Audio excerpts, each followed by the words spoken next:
اور ایسی بے انصافیوں پر اور ایسے ظلم پر میں گواہ نہیں بنتا۔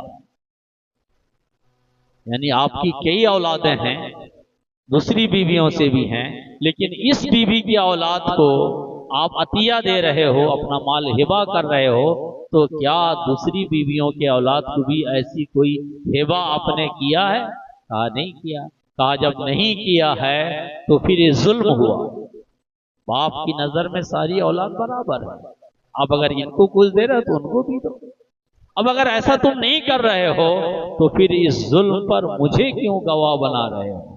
کہ چھری کے نیچے گلا ہے لیکن کسی سے کوئی گلا نہیں ہے۔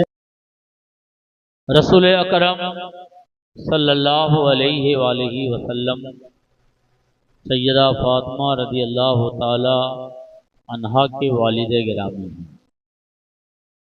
عام قاعدہ اور اصول یہ ہے کہ باپ کی وراثت میں بچوں کا حق ہوتا ہے۔ باپ کے انتقال کے بعد باپ کا جو ترکہ ہے، چھوڑا ہوا مال ہے، جائیداد ہیں، سب میں اولاد کا حق ہے۔ اور بھی کئی لوگ ہیں لیکن اولاد کا اس میں حق ہے، خواہ وہ بیٹا ہو یا بیٹی ہو۔ کس کا کتنا حق ہے اس کا فیصلہ ہم آپ یا چند لوگ مل کر نہیں کریں گے، بلکہ اس کا فیصلہ اللہ عز و جل نے اپنی کتاب مبین میں واضح طور پر فرما دیا ہے کہ جب بھی کسی باپ کا انتقال ہو جائے تو اس کی اولاد کو اتنا اتنا حصہ مل جائے گا۔ لڑکا کو اتنا، لڑکی کو اتنی، اگر اس کی بیوی ہوگی تو اس کو اتنی، اس کی والدہ ہوں گی تو انہیں اتنا، ان کے والد ہوں گے تو انہیں اتنا، کس کو کتنا ملنا ہے یہ قرآن مقدس میں اللہ عز و جل نے واضح فرما دیا۔ لیکن ہر معاملے میں آپ نبی کریم صلی اللہ علیہ وآلہ وسلم کو ہر قانون کا پابند نہیں بنا سکتے۔ مثال کے طور پر ہم میں جو غریب ہیں ان کے لیے زکوٰۃ حلال ہے، جائز ہے، لیکن نبی کریم صلی اللہ علیہ وآلہ وسلم یا آپ کی اولاد اگر غریب، فقیر، محتاج بھی ہوں تب بھی ان کے لیے زکوٰۃ اور صدقہ جائز نہیں۔ اسی طرح نبی کریم صلی اللہ علیہ وآلہ وسلم کا جب وصال ہو جائے تو ان کا جو ترکہ ہے، ان کا جو چھوڑا ہوا مال ہے، وہ عام قانون کے اعتبار سے تقسیم نہیں ہوگا، بلکہ ان کا جو کچھ بھی چھوڑا ہوا مال ہے وہ اللہ کی راہ میں صدقہ ہوگا۔ اسی طرح ہم میں سے جب کسی کا انتقال ہو جاتا ہے تو ہماری بیویوں پر عدت واجب ہو جاتی ہے، مگر جب نبی کریم صلی اللہ علیہ وسلم کا وصال ہوا تو امہات المومنین پر عدت واجب نہیں۔ تو بہت سے معاملات ہیں جو نبی کریم صلی اللہ علیہ وآلہ وسلم کی خصوصیات ہیں، وہ کسی امت کا ایسا حق نہیں ہے جو اللہ کے نبی صلی اللہ علیہ وآلہ وسلم کا ہے۔ تو عام دستور اور قاعدہ تو یہی ہے کہ والد کے مرنے کے بعد اولاد کو وراثت سے حصہ دیا جاتا ہے، مگر نبی کریم صلی اللہ علیہ وآلہ وسلم کی حدیث ہے کہ ہم جماعت انبیاء، صرف ہمارے پیغمبر حضرت محمد مصطفیٰ صلی اللہ علیہ وسلم کے لیے یہ ضابطہ اور اصول نہیں، بلکہ ہر پیغمبر کے لیے ضابطہ اور اصول ہے۔ خود اللہ کے نبی صلی اللہ علیہ وسلم کہتے ہیں کہ ہم جماعت انبیاء جب دنیا سے رخصت ہو جاتے ہیں تو ہم جو کچھ بھی چھوڑتے ہیں وہ وارثوں میں تقسیم نہیں ہوگی، بلکہ اللہ کی رضا کے لیے صدقہ ہوگا۔ اب نبی کریم صلی اللہ علیہ وآلہ وسلم کا جب وصال ہوا تو آپ کی اولاد میں صرف سیدہ فاطمہ رضی اللہ تعالی عنہا حیات سے تھی۔ اس سے پہلے میں نے عرض کیا تھا کہ رسول اکرم صلی اللہ علیہ وآلہ وسلم کو اللہ عز و جل نے سیدہ خدیجہ رضی اللہ تعالی عنہا سے 6 اولاد عطا فرمائی۔ سیدنا قاسم، سیدنا عبداللہ، سیدہ زینب، سیدہ رقیہ، سیدہ ام کلثوم اور سیدہ فاطمہ رضی اللہ تعالی عنہم۔ حضرت قاسم حضرت عبداللہ کا بالکل بچپن ہی میں وصال ہو گیا۔ سیدہ زینب، سیدہ رقیہ اور سیدہ ام کلثوم یہ نبی کریم صلی اللہ علیہ وآلہ وسلم کے زندگی میں ہی وصال کر گئیں۔ آپ کی موجودگی میں صرف سیدہ فاطمہ، آپ کے سامنے صرف سیدہ فاطمہ رضی اللہ تعالی عنہا حیات سے تھی۔ اب نبی کریم صلی اللہ علیہ وآلہ وسلم کے وصال کے بعد سیدہ فاطمہ رضی اللہ تعالی عنہا نے کیا وراثت کا مطالبہ کیا؟ کیا نبی کریم صلی اللہ علیہ وآلہ وسلم نے کچھ مال چھوڑا تھا؟ اگر چھوڑا تھا تو وہ مال اور وہ جائیداد کیا تھی؟ یہ بہت اہم گفتگو ہے۔ ایسی گفتگو ہمارے ہاں تقریروں میں نہیں آتی، مگر جو لوگ دل میں بغض رکھتے ہیں، حسد رکھتے ہیں، دین کو نہیں سمجھتے، انہیں جب اس قسم کی کوئی بات ملتی ہے تو وہ باتوں کی پتنگڑ بناتے ہیں اور دل کو پہاڑ بنانے کی کوشش کرتے ہیں۔ جب آپ کا عقیدہ درست نہیں ہوگا تو پھر آپ کا اعمال کسی کام نہیں آئے گا۔ عقیدہ درست نہیں ہوگا تو ایمان ڈگمگا جائے گا۔ شروع اسلام سے یہ چیز ہمارے ہاں ہے کہ شیعہ اور سنی، ہم سنی ہیں اور جماعت اہل سنت سے ہمارا تعلق ہے۔ شیعہ بھی ایک جماعت ہے، وہ اپنے آپ کو اہل تشیع کہتے ہیں۔ وہ جو بھی خیال رکھتے ہیں، جو بھی عقیدہ رکھتے ہیں، وہ اپنے ساتھ رکھتے ہیں، ہمیں ان سے کوئی سروکار نہیں۔ لیکن ایک سنی اگر شیعوں کا عقیدہ اختیار کر لیتا ہے تو یہ اچھی بات نہیں ہے۔ اس کے مطلب یہ ہوا کہ آپ دین کو نہیں سمجھتے، جماعت کو نہیں جانتے اور اہل سنت والجماعت کے عقائد اور اصول سے ناواقف ہیں۔ پھر اپنے آپ کو آپ کچھ بھی کہیں، لیکن آپ مومن ہیں یا گمراہ ہیں یہ کہنا مشکل ہو جائے گا، کیونکہ آپ کو ظاہری طور پر جذبات بھی ہے، عقیدت بھی ہے، لیکن آپ وصول کا خون کرتے ہو۔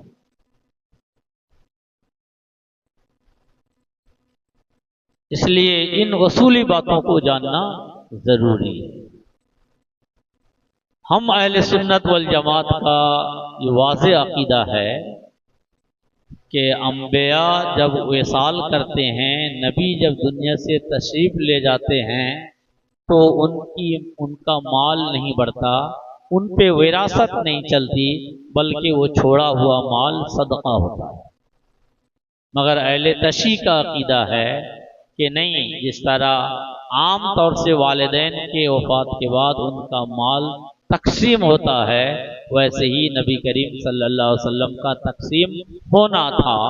ابو بکر خلیفۃ المسلمین تھے، انہوں نے سیدہ فاطمہ کو وراثت نہیں دیا، اپنے ابا کا حق نہیں دیا، تو انہوں نے نبی کریم صلی اللہ علیہ وسلم کے ساتھ بھی دغا کیا اور سیدہ فاطمہ کے حق کو غصب کیا۔ سیدہ فاطمہ کے حق کو غصب کرنے کی وجہ سے ابو بکر صدیق ظالم ٹھہرے۔ اب اگر یہ عقیدہ کوئی رکھے گا تو ظاہر سی بات ہے ہم اس کو مومن تو نہیں کہہ سکتے، اس کو گمراہ کہیں۔ کیا کہیں گے؟ گمراہ۔ رسول اکرم صلی اللہ علیہ وسلم کے وصال کے بعد سیدہ فاطمہ بنت مصطفیٰ علیہ تحیت و ثنا صدیق اکبر رضی اللہ تعالی عنہ کے پاس پیغام بھیجایا کہ مجھے میرے والد گرامی کی وراثت میں سے حصہ چاہیے۔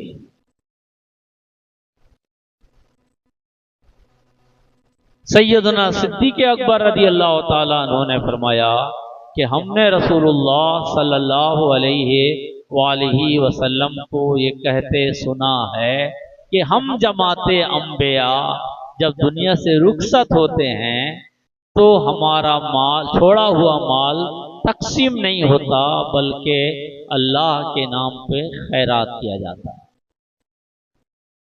جب سیدہ فاطمہ رضی اللہ تعالی عنہا ابا حضور کی اور نہ اپنے پیغمبر ابا حضور کی اور پیغمبر صلی اللہ علیہ وسلم کی حدیث سنی تو وہ خاموش ہو گئے، انہوں نے اپنا مطالبہ ترک کر دیا۔ آج 14 صدیاں بیت گئی ہیں، ہم گناہوں میں لت پت ہیں، بےہودیاں ہم میں پنپ رہی ہیں، ہمارا دین، ایمان، عقیدہ کسی کا ٹھکانہ نہیں، لیکن آج بھی اگر آپ کسی چیز کے بارے میں کہیں کہ یہ ہمیں چاہیے اور ہم آپ کو حدیث سے دکھا دیں کہ یہ حدیث میں ناجائز ہے، حرام ہے، اللہ کے نبی صلی اللہ علیہ وسلم اس کو ناپسند کرتے ہیں، تو کم سے کم آپ ڈھیٹ پن کا مظاہرہ نہیں کریں گے، آپ خاموش ہو جائیں۔ تو 14 صدیاں بیت جانے کے بعد بھی ہمارا ایمان میں آج بھی اتنا دم ہے کہ ہم اگر اللہ کے نبی کی بات سنتے ہیں یا اللہ عز و جل کی بات سنتے ہیں تو ہم کہتے ہیں ٹھیک ہے، اگر اللہ کا حکم یہی ہے تو ہمارا بھی یہی عقیدہ ہے، اور نبی کریم صلی اللہ علیہ وسلم کا منشا یہی ہے تو یہی ہمارا دین ہے۔ تو کیا ہم اپنے جیسا بھی سیدہ فاطمہ رضی اللہ تعالی عنہا کی شخصیت کو نہیں مانتے کہ ہم تو اللہ کے نبی کا حدیث سن کر خاموشی اختیار کر لیں اور سیدہ حدیث سنیں اور اس کے بعد بھی ابو بکر صدیق سے جھگڑا کریں؟ یہ لایانی بات ہے، فضول بات ہے، بیہودہ بات ہے، لیکن یہ بات اتنی بڑی ہے کہ اہل تشیع صدیق اکبر فاروق اعظم کو امت کا غاصب، اہل بیت کا قاتل اور نبی کریم صلی اللہ علیہ وسلم کا دشمن اور حضرت سیدہ کو ایذا اور تکلیف پہنچانے کی وجہ سے گمراہ اور نہ جانے کیا کیا کہتے ہیں۔ ان باتوں کو ذہن میں رکھ کر آج کی تفصیلات سنیے تو بات سمجھ میں آئے گی۔ سب سے پہلے ہم کتاب دیکھتے ہیں اور اس سے پہلے ہم یہ سمجھنا چاہتے ہیں کہ کیا نبی کریم صلی اللہ علیہ وآلہ وسلم کا جب وصال ہوا تو آپ کے پاس کچھ مال تھا؟ حدیث صحیح میں ہے کہ سیدہ عائشہ صدیقہ رضی اللہ تعالی عنہا کہتی ہیں کہ نبی کریم صلی اللہ علیہ وآلہ وسلم اپنے وصال سے پہلے کہتے ہیں عائشہ وہ فلاں جگہ جو 7 اشرفیاں رکھی تھیں اس کا کیا بنا؟ ہم نے کل کہا تھا کیا تم نے اسے خیرات کر دی؟ یعنی ایک دن عصر کے وقت میں نبی کریم صلی اللہ علیہ وسلم نے سیدہ عائشہ سے کہا فلاں جگہ 7 اشرفیاں ہیں اسے راہ خدا میں خیرات کر دو۔ اس کے بعد نبی کریم صلی اللہ علیہ وسلم پر غشی طاری ہو گئی اور امہات المومنین بالخصوص سیدہ عائشہ اس میں ایسا مشغول ہوئی کہ وہ بھول گئی۔ جب نبی کریم صلی اللہ علیہ وسلم کی غشی دور ہوئی تو آپ نے فرمایا عائشہ کیا وہ اشرفیہ تم نے اللہ کی راہ میں خیرات کر دی؟ سیدہ عائشہ صدیقہ رضی اللہ تعالی عنہا نے کہا نہیں۔ نبی کریم صلی اللہ علیہ وسلم نے فرمایا عائشہ کیا تم یہ چاہتی ہو کہ اللہ کا پیغمبر دنیا سے رخصت ہو اور وہ اشرفیاں چھوڑ کر جائے؟ فوراً سیدہ عائشہ صدیقہ رضی اللہ تعالی عنہا نے ان اشرفیوں کو اٹھایا اور خیرات کر دیا۔ سیدہ عائشہ صدیقہ رضی اللہ تعالی عنہا کہتی ہیں جس دن رسول اللہ صلی اللہ علیہ وسلم کا وصال ہوا اس دن ایک پنجی گھر میں نہیں تھی اور گھر میں چراغ جلانے کے لیے تیل نہیں تھا، ہم نے پڑوسن سے تیل لے کر چراغ جلایا۔ یعنی ذاتی ملکیت، نجی ملکیت کے نام پر نبی کریم صلی اللہ علیہ وسلم نے کچھ بھی نہیں چھوڑا۔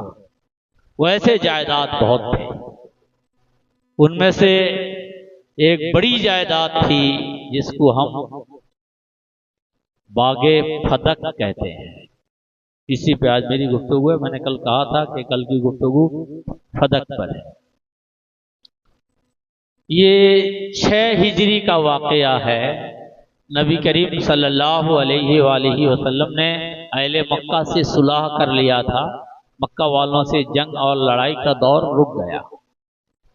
نبی کریم صلی اللہ علیہ وسلم نے پوری دنیا کے شاہوں اور امیروں کو خط لکھا کہ میں اللہ کا پیغمبر ہوں، دین لے کر آیا ہوں، اللہ کا پیغام لے کر آیا ہوں، میں تمہیں حکم دیتا ہوں کہ تم اللہ کے دین کو قبول کرو اور میری پیروی کرو۔ اگر ایسا کرو گے تو اللہ تبارک و تعالیٰ تمہیں اجر دے گا اور تم جس منصب میں ہو قائم رکھے جاؤ گے، اور اگر تم ایسا نہیں کرتے تو پھر اسلام کے گھوڑے تمہیں رون ڈالیں گے۔ یہ خطوط آپ نے لکھے۔ اسی درمیان میں ایک خبر پہنچی لگاتار کہ اہل خیبر مسلمانوں پر شب خون مارنے والے۔ شب خون کا مطلب اب رات میں آرام سے سو رہے ہو، کوئی ڈر نہیں، کوئی بھے نہیں، کوئی خطرہ نہیں، اچانک دشمن آپ پر ٹوٹ پڑے اور سوتے میں مار کر نکل جائے، تو کسی دشمن کو ایسا موقع دینا یہ عقل مندی نہیں ہے۔ دشمن آپ کے ساتھ ایسا سلوک کرے اس سے پہلے اس کا قلع کما کرنا چاہیے۔ تو نبی کریم صلی اللہ علیہ وسلم کو جب پتا چلا کہ اہل خیبر مدینہ پر حملہ کرنے والے ہیں تو سرور عالم صلی اللہ علیہ وآلہ وسلم صحابہ کی جماعت لے کر خیبر کی طرف چل پڑے۔ اور جب خیبر کی طرف آپ چلے ہیں اور خیبر کا محاصرہ کیا ہے تو اہل خیبر اچانک رسول کریم صلی اللہ علیہ وسلم کو دیکھ کر کانپ اٹھے۔ کئی دن لڑائی ہوئی، بالآخر اللہ عز و جل نے خیبر کو مسلمانوں کے حوالے کر دیا اور مسلمانوں نے خیبر کو فتح کر دیا۔ یہ جو فدق کا جو علاقہ ہے یہ خیبر اور مدینہ شریف کے بیچ میں ہے۔ نبی کریم صلی اللہ علیہ وسلم نے ایک صحابی جن کا نام تھا محصہ ابن مسعود، ان کو فدق کی طرف بھیجا اور کہلایا کہ تم فدق پہنچ کر اہل فدق سے کہو کہ تم اسلام قبول کر لو، امن میں رہو گے، اور اگر تم اسلام قبول نہیں کرتے تو پھر رسول اللہ صلی اللہ علیہ وسلم سے صلح کر لو، اور صلح کی شکل یہ ہوگی کہ تم اپنے جائیداد اور ہتھیار مسلمانوں کے حوالے کر کے اس علاقے سے نکل جاؤ۔ ظاہر سی بات ہے یہ بات انہوں نے سنی تو انہوں نے کہا کہ نہیں ایسا تو نہیں ہو سکتا، لیکن مسلمانوں کا روب ان پر بیٹھ چکا تھا، اسلامی لشکر کا روب اور جلال ان پہ بیٹھ چکا تھا، وہ سیدھے منہ انکار بھی نہ کر سکے۔ لیکن وہ یہ دیکھ رہے تھے کہ خیبر مسلمان کیسے فتح کر لیں گے۔ خیبر میں بڑے طاقتور لوگ ہیں، بڑے پہلوان قسم کے اور بہادر قسم کے لوگ ہیں، ساز و سامان سے لیس ہیں، 10,000 سے زیادہ کا لشکر ہے اور مسلمانوں کے پاس کتنی جمعیت ہے، لہٰذا وہ پست ہو جائیں گے۔ وہ یہ دیکھ رہے تھے کہ اہل خیبر کے ساتھ کیا ہوتا ہے، لہٰذا وہ ٹال مٹول سے کام لے رہے تھے۔ بالآخر اللہ عز و جل، ابھی تفصیلات بعد میں آئیں گی، بالآخر وہ جو فدق کا علاقہ تھا، جب خیبر کی شکست کی خبر اہل فدق کو پہنچی تو انہوں نے نبی کریم صلی اللہ علیہ وآلہ وسلم سے صلح کر لیا، اس شرط پر کہ آدھی زمین کے مالک رسول اللہ صلی اللہ علیہ وآلہ وسلم ہوں گے اور آدھی زمین کے مالک ہم ہوں گے۔ نبی کریم صلی اللہ علیہ وسلم نے ان کی شرط کو قبول کر لی اور آدھی جائیداد کے مالک خود رسول اللہ صلی اللہ علیہ وآلہ وسلم۔ اب ایک قانون سنیے، کہ جب مسلمان کہیں کسی علاقے میں جنگ کرتے ہیں، جہاد کرتے ہیں، اس کے بعد اس علاقے والوں کو شکست ہوتی ہے، اس کے بعد جو مال اکٹھا ہوتا ہے اس مال کو مال غنیمت کہتے ہیں۔ مال غنیمت کا حکم یہ ہے کہ وہ اللہ کے رسول کے لیے اس کا 5واں حصہ نکال دیا جائے گا، باقی سپاہیوں پر، فوجیوں پر، مجاہدین پر تقسیم کر دیا جائے گا۔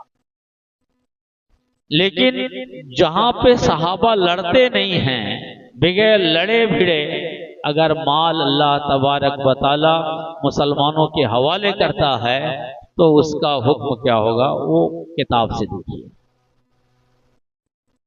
اللہ عز و جل فرماتا ہے ما افاء اللہ علی رسولہ من اہل القری، وہ مال جو اللہ نے بطور فے عطا کیا رسول کو، من اہل القری شہر والوں سے، فللہ وہ اللہ کے لیے ہے، وللرسول اور رسول کے لیے ہے، وَلِذِي الْقُرْبَى اور قریبی رشتہ داروں کے لیے ہے، وَالْيَتَامَى وَالْمَسَاكِينَ اور یتیموں اور مسکینوں کے لیے ہے، وَابْنِ السَّبِيلِ اور مسافروں کے لیے۔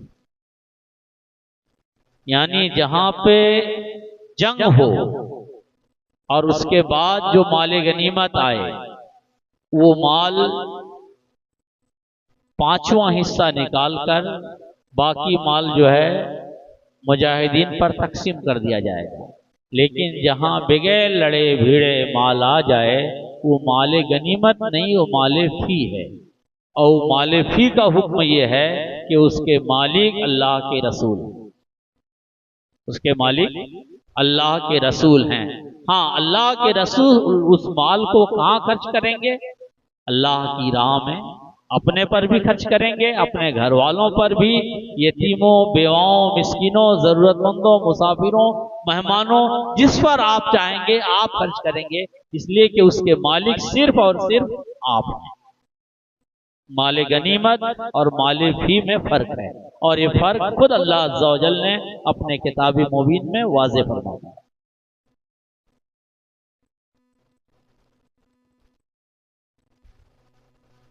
اب اس کو ذرا کتاب سے دیکھیے آپ۔ سرور کائنات علیہ الصلوۃ والسلام کی قیادت میں لشکر اسلام خیبر کی یہودیوں کی گوشمالی کے لیے خیبر کی طرف رواں دواں تھا۔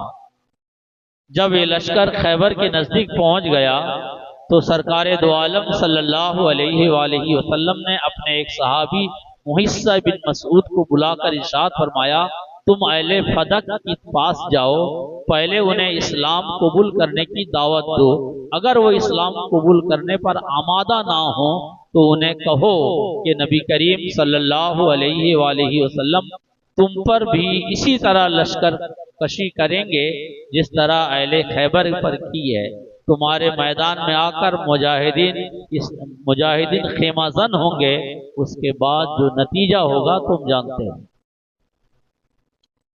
محسہ کہتے ہیں کہ جب ہم اللہ کے نبی صلی اللہ علیہ وسلم کا یہ پیغام لے کر پہنچے تو اہل فدق کو یہ یقین نہیں آیا کہ خیبر بھی کبھی مسلمان زیر کر سکتے ہیں۔ وہ لوگ اس خوش فہمی میں مبتلا تھے کہ نطوات کے قلعوں میں یہود کے بہادر سورما، عامر، یاسر، حارث اور ساری یہودی امت کے سردار مرحب بھی وہاں موجود ہے۔ 10,000 یہودی لڑاکے پوری طرح مسلح ہیں۔ مسلمانوں کی کیا مجال ہے کہ خیبر پر حملہ کرنے کی جسارت کر سکیں۔ محسہ فرماتے ہیں کہ جب میں نے ان کی خبث باطن کا جائزہ لیا تو واپس جانے کی تیاری شروع کر دی۔ انہیں جب میرے ارادے کا علم ہوا تو میرے پاس آئے اور کہا، آپ واپس جانے میں جلدی نہ کریں، ہمیں سوچنے اور باہمی مشورہ کرنے کا موقع دیں، ہم چند ذمہ دار آدمی بھیجیں گے جو نبی کریم صلی اللہ علیہ وآلہ وسلم سے مصالحت کی سلسلہ جنبانی کریں گے۔ یہ ساری باتیں محض ٹال مٹول کے لیے تھیں۔ نطات کے قلعوں کے لیے جو جنگ ہو رہی تھی اس کے نتیجے نتیجے کا انتظار کر رہے تھے۔ جب انہیں پتہ چلا کہ عامر، یاسر اور حارث، جن کی جنگی مہارت اور شجاعت پر انہیں کامل بھروسہ تھا، اسلام کے مجاہدوں نے انہیں ایک ایک کر کے موت کے گھاٹ اتار دیا ہے، نیز مرحب جو تنہا 1000 آدمی کا مقابلہ کرنے کی طاقت رکھتا تھا، ذوالفقار حیدری نے اس کے بھی پرخچے اڑا دیے ہیں، تو ان کے حواس باختہ ہو گئے، اور اب انہوں نے رسول اللہ صلی اللہ علیہ وآلہ وسلم سے صلح کرنے میں اپنی نجات سمجھی۔ یعنی ابھی تک تو ان کو یقین نہیں تھا کہ خیبر فتح ہو سکتا ہے، لیکن جب انہیں یہ یقین ہو گیا، بلکہ خبر مل گئی کہ خیبر یہودیوں کے ہاتھ سے نکل گیا اور اس کے مالک مسلمان ہو گئے، تو یہ جو اہل فدق والے تھے انہوں نے اب نبی کریم صلی اللہ علیہ وسلم سے صلح کی باتیں کرنی شروع کی۔ انہوں نے ایک جماعت بھیجا جس کی سرداری کر رہے تھے نون بن یوشع، چند دیگر یہودیوں کے ہمراہ بارگاہ رسالت میں پہنچے۔ یہودی وفد نے صلح کی درخواست کی، رحمت عالم صلی اللہ علیہ وآلہ وسلم نے قبول فرما لیا اور اہل فدق کے ساتھ مندرجہ ذیل شرائط پر صلح کا معاہدہ طے پایا۔ معاہدے کی جو شکیں تھیں، شرطیں تھیں، وہ کیا تھیں؟ حضور انور صلی اللہ علیہ وآلہ وسلم نے سارے یہودیوں کی جان بخشی فرمائی، یعنی فرمایا تم میں سے کوئی بھی قتل نہیں کیا جائے گا، سب کے سب حیات سے رہو گے اور کسی کو مارا نہیں جائے گا۔ یہودی وفد کے علاقہ سے یہودی فدق کے علاقہ سے نکل جائیں گے، تمام غیر منقولہ جائیداد، مکانات، نخلستان اور کھیت سرور عالم صلی اللہ علیہ وآلہ وسلم کے حوالے کر دیں گے۔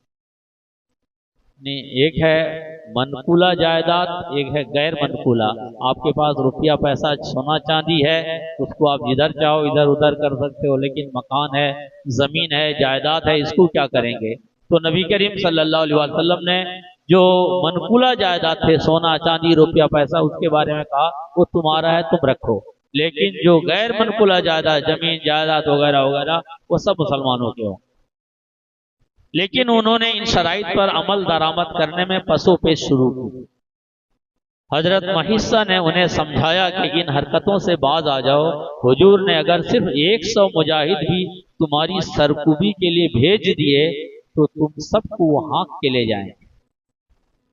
جب قوم میں بہادری رہتی ہے اور قوم اللہ و رسول عز و جل و صلی اللہ علیہ وآلہ وسلم کے لیے جیتی اور مرتی ہے، تو ان کے اندر قوت بھی ہوتی ہے، بہادرانہ شجاعت اور دلیرانہ کیفیت بھی ہوتی ہے، انہیں اللہ کے سوا کسی کا ڈر نہیں ہوتا۔ اسی لیے حضرت محسہ نے کہا یہاں 10,000 کی لشکر بھیجنے کی ضرورت نہیں ہے، اگر نبی کریم صلی اللہ علیہ وسلم نے 100 آدمیوں کی ایک جماعت بھیجی تو تمہیں ہانک کے لے جائیں گے۔ تم جو صلح اور سمجھوتا کرنے میں ٹال مٹول کر رہے ہو، یہ تمہارے لیے اچھا نہیں ہے۔ آخر کار وہ اس بات پر صلح کرنے پر راضی ہو گئے کہ نصف زمین یہود کی ملکیت میں رہے گی اور نصف سرکار دو عالم صلی اللہ علیہ وآلہ وسلم کی ملکیت میں، یعنی آدھی زمین وہ ان کے پاس رہنے دیا جائے اور آدھی زمین کے مالک نبی کریم صلی اللہ علیہ وآلہ وسلم ہوں گے۔ اس نصف آمدنی سے حضور صلی اللہ علیہ وآلہ وسلم اپنی ذاتی ضروریات پر خرچ فرماتے، خاندان بنو ہاشم کے کم عمر افراد پر اور اس خاندان کی بیواؤں کی شادی پر خرچ کرتے۔ یعنی وہ جب مال آ گیا، فدق کے مالک نبی کریم صلی اللہ علیہ وسلم بن گئے، تو اس کے جو کمائی آتی تھی وہ اس کمائی سے نبی کریم صلی اللہ علیہ وسلم اپنے اوپر بھی خرچ کرتے تھے اور صحابہ پر بھی خرچ کرتے تھے، گھر والوں پر بھی خرچ کرتے تھے، مسافروں پر بھی خرچ کرتے تھے۔ وہ جو ہم نے قرآن پاک کی آیت پڑھ کے سنایا کہ اللہ عز و جل نے فرمایا یہ اللہ کے لیے، اللہ کے رسول کے لیے، ذو القربہ کے لیے، یتامى مساکین کے لیے، ابن سبیل کے لیے۔ تو جن جن مدوں پر اللہ عز و جل نے خرچ کرنے کا حکم دیا تھا، ان مدوں پر رسول اللہ صلی اللہ علیہ وسلم اپنی پوری زندگی خرچ کرتے رہے۔ حضرت فاروق اعظم رضی اللہ تعالیٰ عنہ کے زمانہ خلافت میں جب فدق کے یہودیوں کو یہاں سے جلا وطن کرنا ناگزیر ہو گیا تو آپ نے بیت المال سے ان کے نصف حصہ کی قیمت ادا کی، تب انہیں جلا وطن کیا۔ ایک تاریخ اسلام کا ایک سنہری باب ہے، یعنی نبی کریم صلی اللہ علیہ وسلم صدیق اکبر رضی اللہ تعالی عنہ کے وصال کے بعد یہ جو فدق کا علاقہ تھا، جس کے آدھا حصہ کے مالک نبی کریم صلی اللہ علیہ وسلم تھے اور آدھے حصے کا مالک یہود تھے، ان یہودیوں کو حضرت فاروق اعظم نے فدق سے نکالنے کا منصوبہ بنایا۔ کیوں؟ اس لیے کہ وہ مسلمانوں کے علاقے میں رہ کر مسلمانوں کا جینا مشکل کر رہے تھے۔ آج بھی آپ دیکھ لیجیے، کھلی کتاب ہے، آج جو پوری اسلامی دنیا میں لڑائی ہے، مسلمانوں میں جو نا اتفاقی ہے، بالخصوص مسلم حکمرانوں میں، ان میں ان جناب عالی کے جو ہیں دماغ کار فرما، یہ سیدھے سادے بھولے والے اور عیاشیوں میں ڈوبے ہوئے لوگ، انہیں کیا پتا کہ کل کیا کرنا چاہیے، قوم کے لیے کیا کرنا چاہیے، امت کے لیے کیا کرنا چاہیے، یہ اپنے عیاشیوں میں ایسے کھوئے ہیں کہ انہیں کھیلنے کا پورا موقع ملتا ہے۔ ابھی جب یہ ایران اور اسرائیل والا مسئلہ چل رہا تھا نا، تو پیپر میں آیا تھا کہ ایک عورت فرانس کی، وہ یمن آئی اور آ کر اسلام قبول کر لی، اور یمن میں سنی مسلمان رہتے ہیں زیادہ تر، سنی ہو گئی، اور اس کے بعد وہ پھر ایران سے رابطے میں آئی اور شیعہ ہو گئی، اور اس کے بعد ایک ایرانی مرد سے اس نے نکاح کر لیا، اور اس کے بعد شیعوں کے تعلق سے بڑی بڑی اور عمدہ کتابیں لکھی، اور بہترین آرٹیکل اور مضامین لکھے۔ وہ مضامین اتنے اچھے ہوتے تھے کہ دنیا کے بڑے بڑے اخبارات میں وہ شائع ہوئے، اور ایران کی اعلیٰ قیادت سے اس نے اپنے تعلقات استوار کیے، اور یہاں تک کہ یہ جو ابھی جو عراق کے صدر ہیں نا، ان سے پہلے جو صدر تھے، جو یہ جہاز کریش ہوا اور اس میں جو انتقال کر گئے تھے، ان سے انہوں نے جو ہے باقاعدہ انٹرویو لیا تھا، اتنا زیادہ وہ قریب تھی۔ اس کے بعد وہ پھر اسرائیل گئی اور کہا کہ میں نے 20 سال مسلمانوں میں رہ کر موساد کی جاسوسی کی۔ موساد کیا ہے وہ آپ جانتے ہیں۔ تو یہ جو یہود قوم تھی وہ وہاں فدق میں رہتی تھی، اس کو فاروق اعظم رضی اللہ تعالیٰ عنہ نے نکالنا چاہا، مگر ان سے جو ڈیل تھا وہ یہ تھا کہ آدھی زمین کے مالک رسول اللہ صلی اللہ علیہ وسلم ہیں اور آدھی زمین کے مالک وہ ہیں۔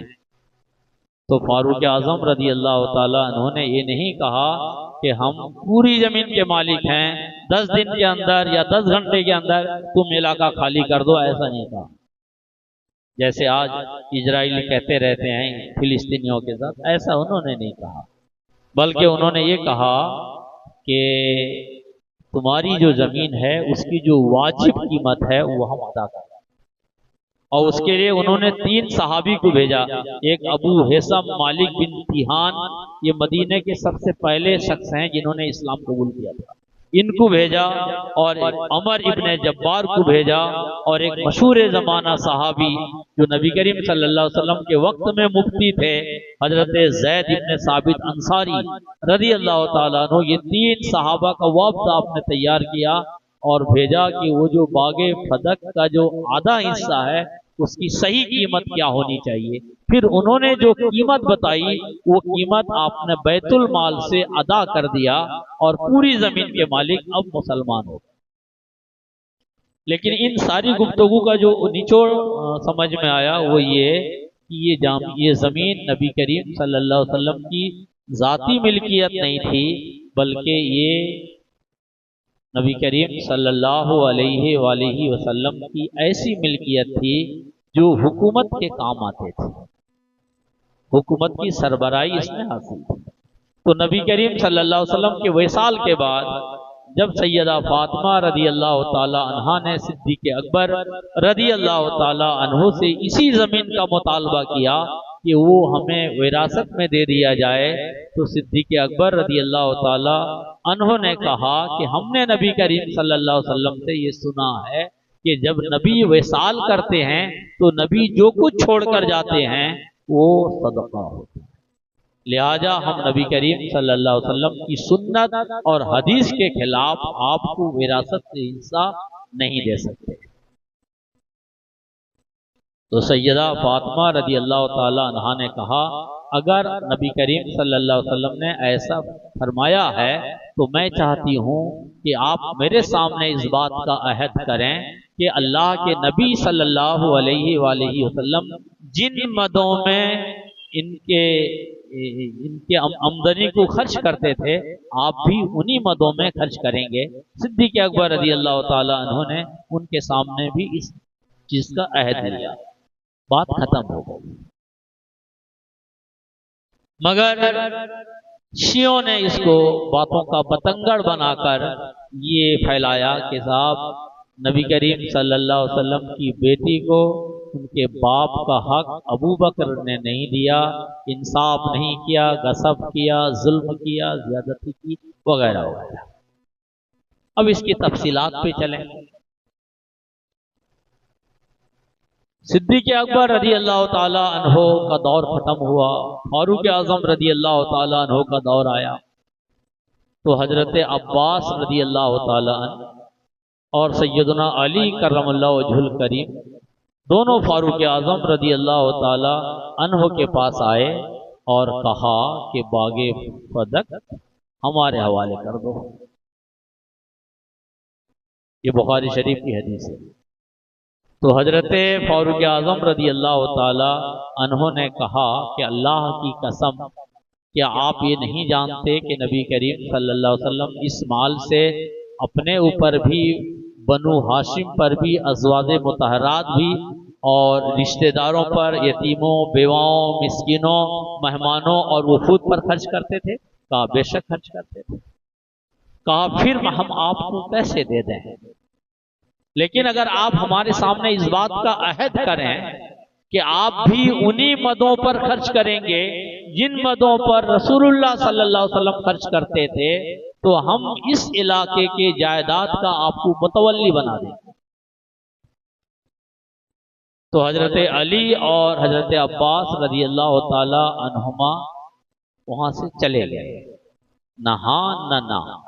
پھر دوسرے دن حضرت عباس رضی اللہ تعالیٰ عنہ آئے اور انہوں نے حضرت فاروق اعظم رضی اللہ تعالیٰ عنہ سے کہا کہ ہم چاہتے ہیں کہ ان جائیداد کے متولی آپ حضرت علی کو بنا دیں۔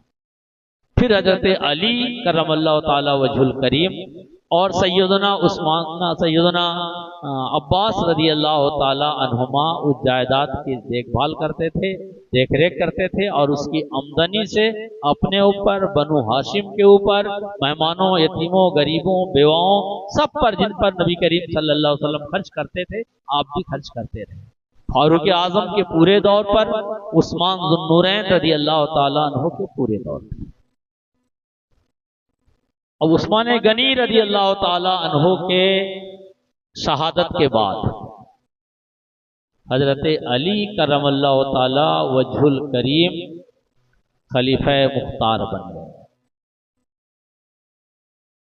ابھی تک تو یہ الزام تھا نا کہ ابو بکر نے نہیں دیے، عمر نے نہیں دیے، عثمان نے نہیں دیے، لیکن اب حضرت علی کرم اللہ وجہ الکریم خلیفۃ المسلمین ہیں، آپ سے کوئی نہ پوچھنے والا نہ کوئی حساب لینے والا۔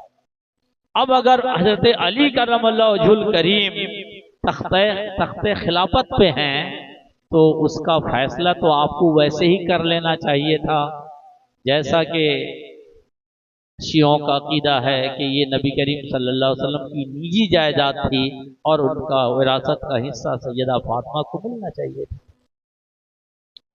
مگر حضرت علی کرم اللہ وجہ الکریم نے بھی اس کو بطور وراثت تقسیم نہیں کی۔ جس طرح وہ فاروق اعظم کے دور میں متولی تھے ویسے ہی وہ اپنے دور میں بھی متولی رہے، اور حضرت علی کرم اللہ وجہ الکریم کے شہادت کے بعد حضرت امام حسن رضی اللہ تعالیٰ عنہ وہ جائیداد کے متولی ہوئے، اور حضرت امام حسن رضی اللہ تعالیٰ عنہ کے شہادت کے بعد حضرت امام حسین رضی اللہ تعالیٰ عنہ اس جائیداد کے متولی ہوئے، اور پھر حضرت امام حسین رضی اللہ تعالیٰ عنہ کے شہادت کے بعد سیدنا زین العابدین رضی اللہ تعالیٰ عنہ اور حضرت حسن ابن حسن رضی اللہ تعالیٰ عنہ دونوں اس جائیداد کے متولی ہوئے، اور پھر حضرت زین العابدین اور حسن ابن حسن کے بعد ان کے بیٹے حضرت زید رضی اللہ تعالیٰ عنہ ان کے متولی ہوئے، اور ان کے بعد پھر مروان نے اس زمین پر قبضہ کر لیا، اور مروان کے بعد پھر وہ جو زمین کا حصہ تھا وہ بنو امیہ میں منتقل ہوتا رہا، یہاں تک کہ عمر ابن عبدالعزیز رضی اللہ تعالیٰ عنہ کا دور آیا۔ حضرت عمر ابن عبدالعزیز کون ہے بتائیے؟ حضرت عمر ابن عبدالعزیز بنی امیہ ہی کے ایک فرد ہیں، مگر الحمدللہ ثم الحمدللہ اللہ عز و جل نے ان کے دل میں دین کو اڑھیل دیا تھا۔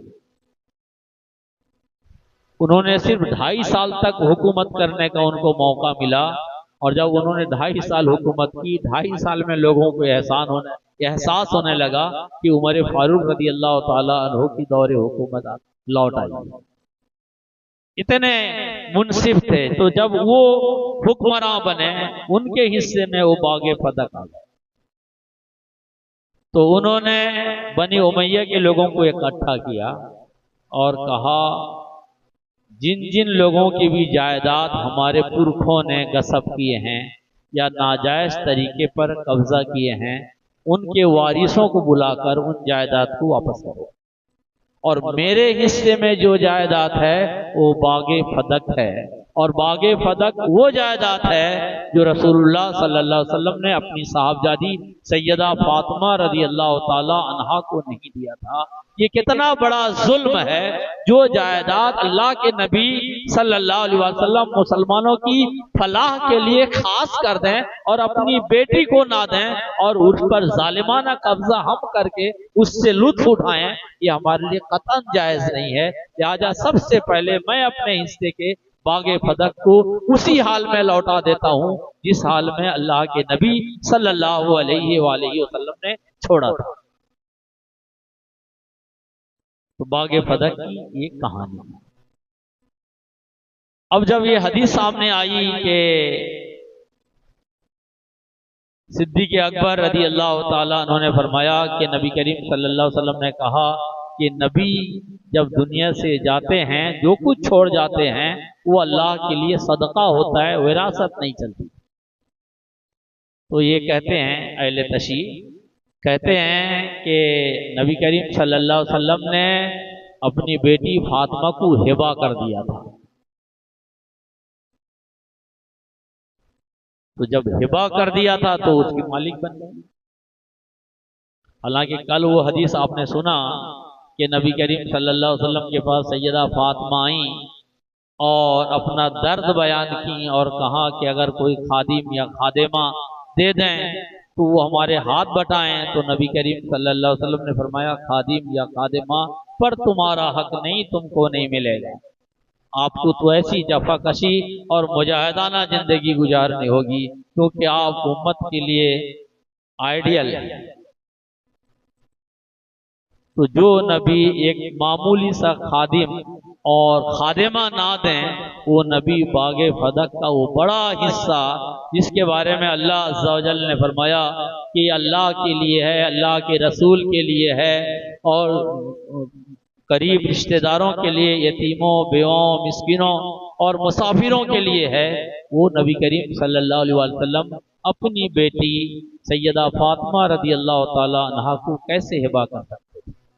اب پھر سنیے، اگر نبی کریم صلی اللہ علیہ وسلم نجی مالک تھے اس کے، تو پھر آپ کو ہبہ بھی کرنے کا حق نہیں تھا، اس لیے کہ امہات المومنین کا اس میں حق تھا، حضرت عباس کا حق تھا، اور ان سارے حقوق کو نظر انداز کر کے نبی کریم صلی اللہ علیہ وآلہ وسلم صرف اپنی بیٹی سیدہ فاطمہ رضی اللہ تعالیٰ عنہا کو ہرگیز نہیں دے سکتے۔ نبی کریم صلی اللہ علیہ وسلم کی زندگی میں ایک واقعہ پیش آیا. ایک صحابی ہیں جن کا نام ہے حضرت نعمان ابن بشیر. انہوں نے اپنی بیوی کے کہنے پر اپنی جائیداد کا ایک حصہ اپنے ایک لڑکے کو ہبہ کرنا چاہا. تو ان کی بیوی نے کہا کہ آپ رسول اللہ صلی اللہ علیہ وسلم کے پاس جائیے اور اس ہبہ پر خود رسول اللہ صلی اللہ علیہ وسلم کو گواہ بنائیے. حدیث سنیے. ایک روایت میں ہے کہ انہوں نے کہا میرے والد نے مجھے ایک عطیہ دیا. تو عمرہ بنت روحہ میری والدہ نے کہا میں راضی نہیں حتیٰ کہ تم رسول اللہ صلی اللہ علیہ وآلہ وسلم کو گواہ بنا لو. تو رسول اللہ صلی اللہ علیہ وسلم کے پاس آئے تو عرض کیا میں نے عمرہ بنت روحہ سے اپنے بیٹے کو ایک عطیہ دیا ہے اور اللہ کے رسول اللہ کے رسول اس نے کہا اے اللہ کے رسول اس نے کہا ہے کہ میں آپ کو گواہ بناؤں. یعنی انہوں نے کہا کہ میں نے عمرہ بنت روحہ جو میری بیوی ہیں ان کی طرف سے جو میرا بیٹا ہے ان کو میں نے ایک عطیہ دیا. لیکن اس خاتون نے کہا کہ ہم اس وقت تک اپنے بیٹے کے لیے اس ہدیہ کو ہبہ کو قبول نہیں کریں گے جب تک کہ نبی کریم صلی اللہ علیہ وآلہ وسلم اس پر گواہ نہ ہو جائیں.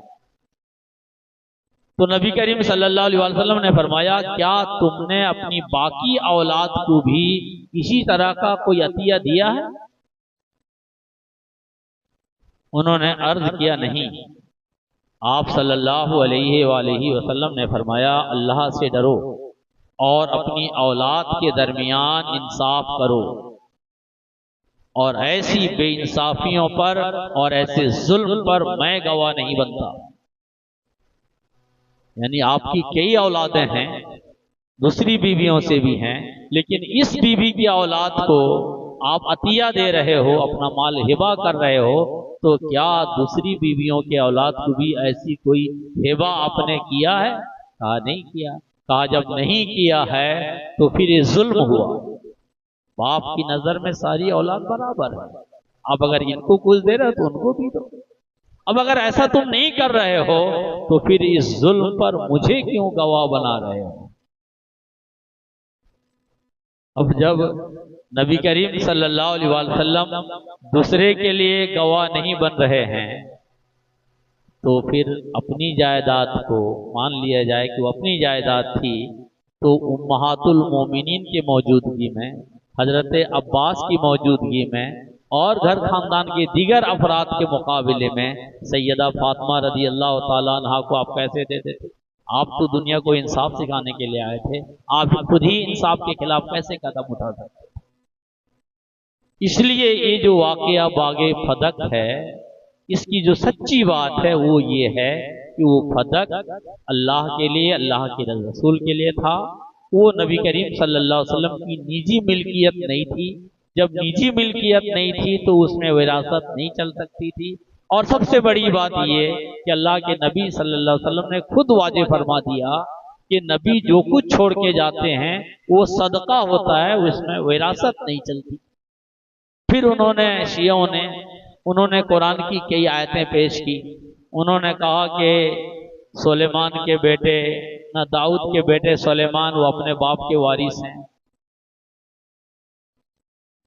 زکریا کے بیٹے یحییٰ وہ اپنے باپ کے وارث ہیں.